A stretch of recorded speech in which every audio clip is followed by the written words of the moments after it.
Without the grant, I'm not sure where this project would be. Having the ability to do this now and not having to wait the 5 or 10 years, it's huge. And it's bringing more than just a microgrid to Minnesota Valley. It's bringing training, it's bringing the collaboration and partnership with our membership and our large CNI and our tribe. It's huge to us right now. That's Sarah Peterson. She's the Vice President of Engineering at Minnesota Valley Electric Cooperative, and she's talking about the importance of federal funding that will deliver billions of dollars to rural communities across the country.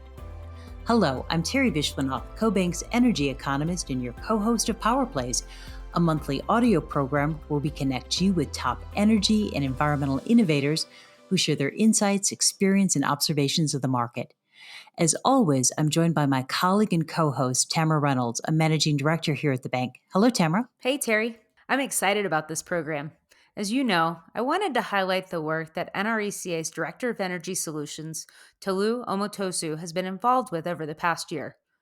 Tolu has been diligently working with our co-ops to submit competitive applications for federal infrastructure funding, and our listeners are going to hear about 2 successful initiatives.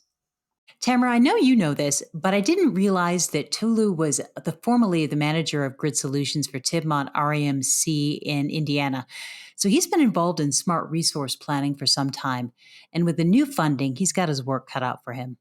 Under the Biden administration, the Energy Improvements in Rural or Remote Areas DOE program, Tolu's going to refer to the program as ERA, received $1 billion from the bipartisan infrastructure law to improve the resilience, reliability, and affordability of energy systems in communities across the country with 10,000 or fewer people.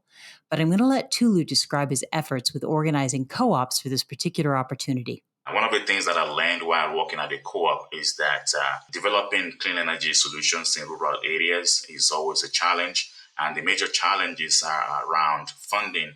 And then the other major challenge is in terms of securing partners to actually build, deploy, operate, and maintain these projects. So when I joined NRECA, I started working on this partnership framework, bringing together utilities, electric cooperatives, and then also industry partners, that we can aggregate projects that would make it more meaningful for those partners to work with co-ops. So when the prize came out, we just used this statement of work from our partnership framework to apply for the prize. And we were one of the 67 organizations selected to win the prize. The prize offers a $15 million cash prize pool to kickstart development of clean energy projects. And it was intended to incentivize competitors to take first steps necessary to develop a clean energy project. So among other things, the prize was seeking to demonstrate innovative and replicable partnership and financial mechanisms that act as initial steps towards clean energy projects. And this is in a way to better prepare rural or remote communities to secure funding for clean energy projects. So the first phase of the prize was a $100,000 award to NRECA and the co-ops that we're working with. We have 3 co-ops on that project: Seco Energy in Florida, Horry Electric in South Carolina, and Holston Electric in Tennessee. So the first phase of the prize is just to demonstrate that you can actually work with partners in the communities to develop clean energy solutions. Now we're in the second phase of the prize, where we are putting into practice what we told them we are going to do in the first phase of the prize. So what we plan to do in the first and the second phase of the prize is to conduct feasibility studies for microgrids at these locations to make sure that the co-ops are very prepared to deploy these microgrids in their territory. So the techno-economic feasibility studies is basically the first step that you take before you can build a microgrid. That will tell you if your microgrid is both financially and technically feasible in that location.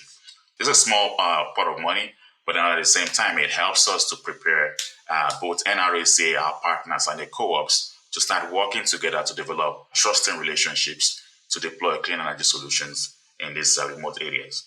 DOE's ERA program aims to fund community-driven energy projects that demonstrate new energy systems, deliver measurable benefits to customers, and build clean energy knowledge and capacity throughout rural America. But what does that actually look like? I want to spend a little bit more time and let's focus in and dive down into the Seco Energy project with a little bit more detail. Let's hear about the benefits of the co-ops, the timeline for completion, the goals of the projects, etc. Seco Energy in Somerville, Florida. They're one of the largest co-ops in the nation. They serve the villages area, and that's a very, very high growth area. They've been exploring non-wire alternatives to providing capacity on the grid. So this project with the college, I think, kind of came as part of their engagement with their community. This college came up to them and said, hey, we're looking at the possibility of developing a net zero campus, right, with renewable energy solutions, solar, battery storage, microgrids, to reduce their energy consumption, reduce their carbon emissions, and then also provide a site where students can actually learn about these new energy solutions. Exciting. So, a demonstration project that might be able to get greater traction with keeping up with that community's growth challenge. We kind of reached out to Seco, and they were also interested in working with us to develop these solutions alongside their key accounts. So Lake Sumter State College is one of the key accounts with Seco Energy. And this project is unique in the sense that it demonstrates an innovative win-win-win partnership between the electric utility, their member, and their host community. That's amazing. So we're really hearing about this virtuous cycle, right? As we think about how this project can be really leveraged within that community. That's exciting. Yeah, so Tolu, you recently, in the last week, were notified about another grant award, which is really exciting, focused on 7 co-ops and coined the CARED project through the DOE microgrid funding. Can you talk about that and what's included in that, what the goals are, just a highlight of that project? We are really, really excited about this project, and it's just like the natural maybe next step after we won the ERA prize, because the ERA prize was a way for us to demonstrate this unique partnership between co-ops, their community, and technology providers. Despite the significant benefits of microgrids, rural and remote communities often lack the resources and technical know-how to pursue them. And then also you see that microgrid developers who have this expertise, they often avoid small community projects because of high customer acquisition cost. To this end, NRECA, we proposed the CARED project, which is microgrids for community affordability, resilience, and energy decarbonization, which is going to be a national microgrid deployment effort to demonstrate region-specific energy systems that deliver measurable benefits. So this effort is there to improve energy access and resilience and increase capacity for renewable energy deployments at the community level throughout rural America. Our project aims to utilize innovative technologies, partnerships, and financing approaches to address energy challenges in several of DOE's proposed region of interest. So we are going to create with this project a consortium of rural co-ops and deploy microgrids, including solar PV, battery storage systems, and also distribution upgrades across 7 rural communities. So we have, like you mentioned, 7 co-ops involved in this. We have Anza Electric in California, Blue Ridge Energy in North Carolina, Flathead Electric Cooperative in Montana, Minnesota Valley Electric Cooperative in Minnesota, Missoula Electric Cooperative in Montana, Trico Electric Cooperative in Arizona, and then Volunteer Electric Cooperative in Tennessee. When the DOE sort of sought to look at how you solve the challenges with some of these things, they were looking really at 3 kind of areas or application cases for microgrids, and that was affordability, resilience, and decarbonization. Can you speak a little bit about the 7 co-ops that you guys highlighted in your project and how maybe their projects specifically are keen to meet those 3 areas of application?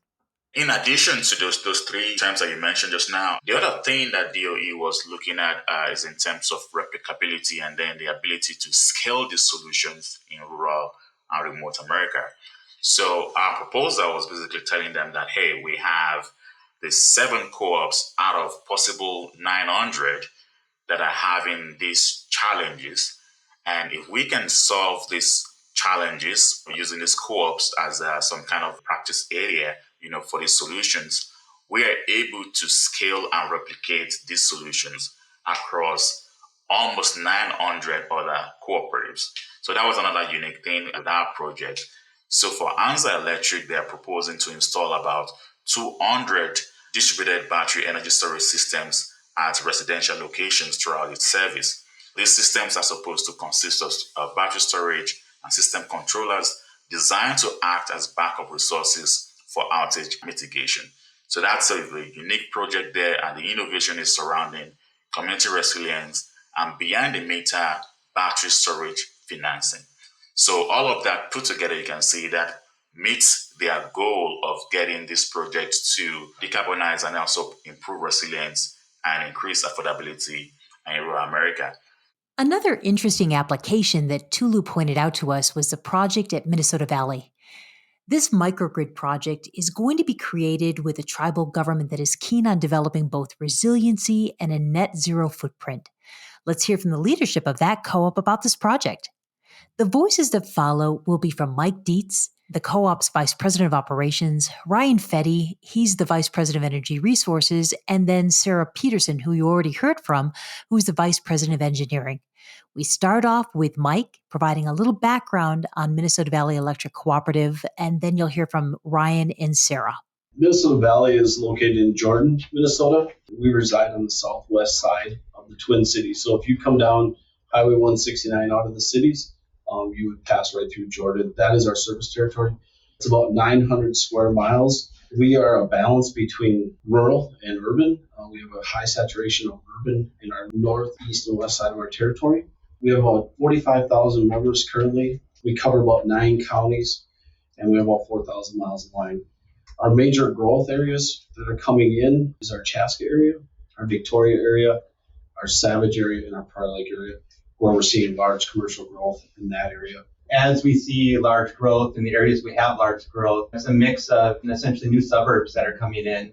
And, acquiring the land is challenging, acquiring the right-of-ways is challenging, getting new service into that area. So we're definitely looking for those alternative solutions, even if it's a hedge on timelines. Make sure we're continuing to provide service as we look for the long-term solutions that are needed. Say it's open to new discussion with our membership, just microgrids at large. We understand that your co-op was one of the participants in the NRECA consortium, and it was selected for $45 million in DOE funding for rural microgrids, and that's really exciting. I want to get an understanding of your project, the timeline of the project, and maybe why that DOE funding will play an important role in bringing this project into fruition. We have a lot of opportunities to partner with some of our larger members that we have on our system. And one of those is a local tribe. They have a lot of high reliability goals that they're looking to reach in the next, 5 to 10 years. And being able to partner with them, not only to benefit them as a tribe, but also to benefit our membership as a whole. And that's what this microgrid is bringing to MVEC systems. Right now, the microgrid is planned to sit inside one of our substations near this tribe. It is a double-ended substation, meaning it's basically 2 substations within one fence. And it's one of our higher capacity substations. So as the tribe is looking to grow and add solar, renewables, anything from that capacity, being able to take what they're generating and then put it into a battery in our substation to not only feed back onto the tribe when they need it and they would like to use it, but also maybe some peak times of transmission or any of power supply issues, we can also use it elsewhere. It's also bringing the capacity down at our substation, which is delaying any future substation needs or upgrades we may need there. Also, it's solving an issue with transmission source. This tribe land is served from one transmission feed. And in the past, there's been conversations about potentially bringing another transmission source in, building another substation just for backup in case there's a major transmission outage. Economically, that wasn't really feasible. So what this is doing in a large-scale outage where Minnesota Valley may not be able to help in restoration on the transmission side, this is going to bring in that other source, getting that area back up quickly. Again, it could be the tribe, it could be the membership as a whole. When you think about the project, at least initially, how do you plan to measure success, and what's sort of the most important thing to you all as you study the outcomes of this project? To our membership, the number one goal always is reliability. Also increasing our capacity on a really heavily loaded substation, which is going to save costs on our membership and rates. So we're not going to be upgrading a substation as quickly as we had thought we would need. And then it's also adding to our DER portfolio in that perspective as well. And in Minnesota, we have that legislature of the carbon-free by 2040. And so this could play into that as well. So it's hitting a lot of not just Minnesota Valley goals, Minnesota goals, and then working with that tribe, it's hitting their goals as well. So there's actually a lot of key components to help measure success on this project. This is another opportunity to essentially use a microgrid in placement of a substation transformer to add some capacity in there for not having to build an additional substation. So adding capacity to our current substations, that allows us to get past building more substations in challenging areas, especially like we have in our footprint. It's very expensive to buy land. So I'm hearing, in addition to reliability, there are other opportunities for savings for your membership. Is there anything else? And as we get these new assets out there, we're starting a deeper conversation with them about how these assets are coordinated, where they're placed. Is a microgrid within the building, or is it the coordination up to the substation and the microgrid is at that level, and how these different assets work together? And it's really to deepen the conversation. In this case with the tribe, we just had them in this morning, having a longer term planning discussion with them on how these things will fit together and these different pathways we're pursuing as they pursue their tribal goal, which is a carbon neutral goal by 2035. And how do we help them meet their goal and plan for these together down that pathway? It's just leading to a deepening conversation with the membership and opening up new doors and conversations we haven't had before with them. Hey, that's terrific. I'm going to piggyback off that a little bit too. Like from an engineering standpoint, having this opportunity from the DOE to build this microgrid where we're building it is not only going to help our service territory, but it's going to help our team members too expand our knowledge and what options we have to build for the entire membership. Fantastic. Tolu stressed that the NRECA microgrid consortium was unique, having the ability to scale and replicate microgrid solutions across almost 900 other co-ops. So let's talk about scalability within the Minnesota Valley Service Territory. Our membership conversations around energy are changing, and our membership's expectations are changing as well. So we look at this as a way to look across our membership, how we continue to take our great reliability, increase our reliability, increase resiliency, especially local resiliency, and continue to drive more value to our membership and meet their expectations into the future. It's a test bed for us to test how we can take our local grid and orchestrate all the assets across our portfolio, better interact with distributed resources up to the bulk grid and the independent system operator that sits around us, and start to get ready for that future where we have a layered decomposition model of these assets and start to bring that value together through these different asset streams, start to optimize for our needs and our membership needs, and start to put together, whether you call it a virtual power plant or moving into a distributed system operator scenario into the future, that we know the orchestration of our assets of our membership to drive membership value on the cost side, on the reliability side, and for resiliency. Terry, as we were wrapping up our conversation with Minnesota Valley, they were really appreciative not only of the funding opportunity, but of the important work that Tolu and NRECA are doing here, bringing co-ops together to share their own insights on developing new dynamic grid solutions. This was at the tail end of our call, but we thought it was important to share that upbeat message. DOE's award of this is an accelerant for us to put this in, and it really accelerated not just our internal thinking, but the coordination across all the teams, and really with NRECA.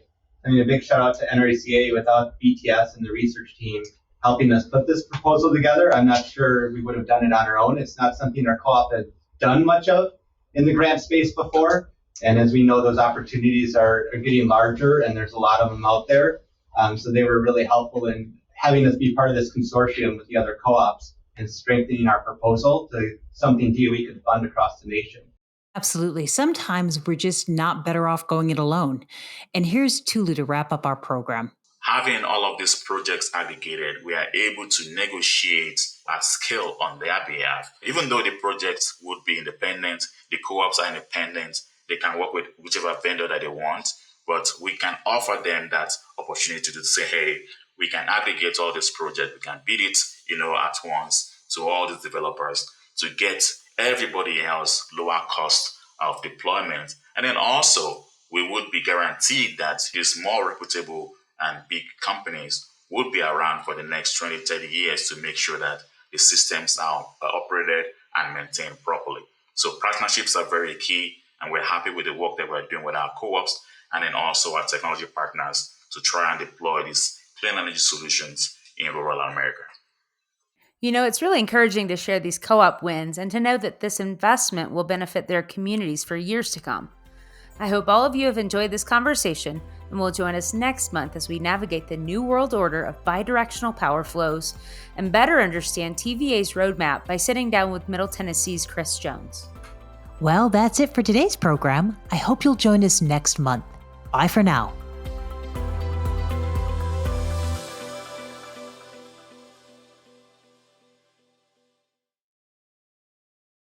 CoBank's Power Plays podcast is intended for informational purposes only, and the information should not be used without CoBank's express written permission. The information provided in the podcast is not intended to be investment, tax, or legal advice and should not be relied upon by listeners for such purposes. The information contained has been compiled from what CoBank regards as reliable resources.